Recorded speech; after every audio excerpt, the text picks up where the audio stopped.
Hey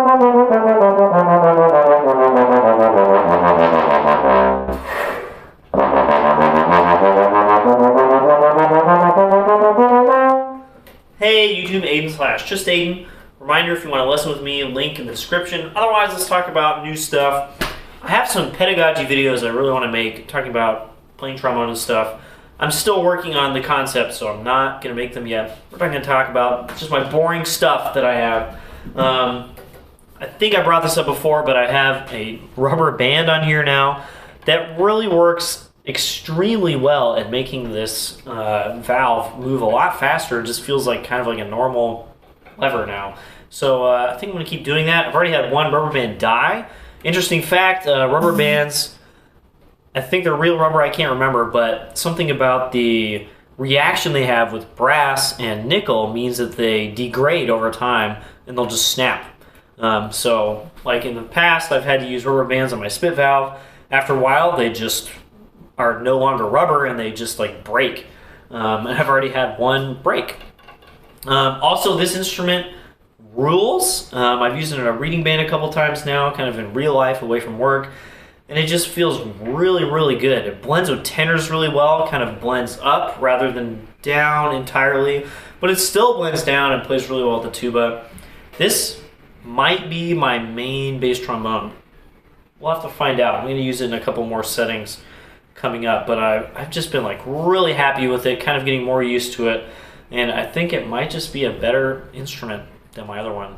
Also, I'm using my other Greg Black 1G.312 number 2. This is the one I used for like a year plus, and I thought this was the better of the two, and then I got out my other one, and I was like, oh no, this one's better, and I've been using that one for the last few months, and then I just swapped them again, and now this one feels better. So whatever that means. I don't know if my playing has changed, or if I was right the whole time, or if I'm actually wrong and this is not the better one. Who knows? Also, more major equipment acquisition is this. This is my last video, just a little bit. Bach 42T. This is an original 42T made by Bach with the original-ish OE Thayer valve with the aluminum core. This is not the same stainless steel Thayers that I've had before. I've not had one of these Thayers yet, that I've owned anyway. I've actually owned 3 stainless Thayers, an Edwards axial, and I don't think anything else. So this is my first aluminum Thayer, and this is just a stock horn. Literally nothing different about this. It's from the 90s. Just got an unlacquered yellow bell. All this stuff is totally stock. I don't know, there's really not a lot to say about it.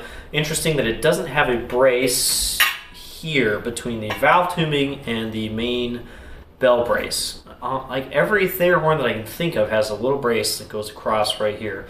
And I can't remember, I guess the original 42T did not. I bought this on a whim because the Artisan, the A47 that I've been using, is just really, really, really good at some things and just not quite as good as some other things.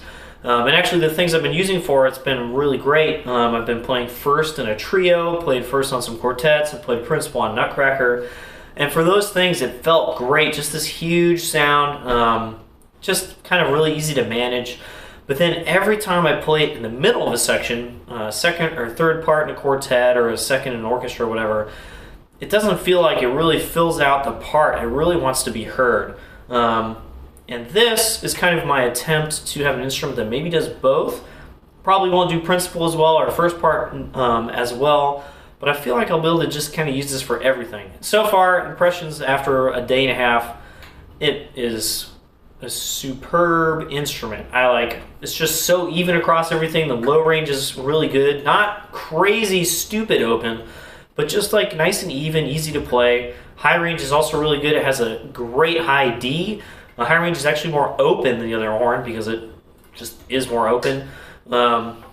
So stay tuned. I think this is going to be keeper, and I think the Artisan is going to be sold. As good of an instrument as it is, I think this is a kind of a better find and actually matches my former teacher's 42T as well. And this instrument came with one of my least favorite cases, the ProTech Max. Is that what this is? ProTech Pro Pack. It's like the fancy case that they make, kind of more in the shape of the Marcus Spana Ultralight. It's got like a little bit better suspension setup in the case for keeping the horn safe, but it's also a little bit larger. It's a little bit heavier than the Marcus Spana. It's a little bit thicker. It doesn't look nearly as good. The Cordura is a lot, whatever this is, nylon, is a lot lower grain, so it just kind of feels less premium. It's got a big old pocket that you can't really fit music into unless it's 8.5 by 11, and then it's going to like scoot around and get all folded up. The storage inside the case, once you open it, is very limited. It just has like a mouthpiece pouch. Just kind of don't dig it. So I think the A47 is going to be sold in this case, and I'm not going to have to deal with it. And of course, this uses the ProTech backpack straps, which it didn't come with. And I hate those things. They're my least favorite. So I might review this case, but I'm probably also never going to use it. So maybe I shouldn't review it because I don't actually own it. And that's it for updates. Really excited about the 42T, and also really excited about this Gold Bell Shires valve bass that I've been using. It's the bee's knees. And I'll catch you guys next time.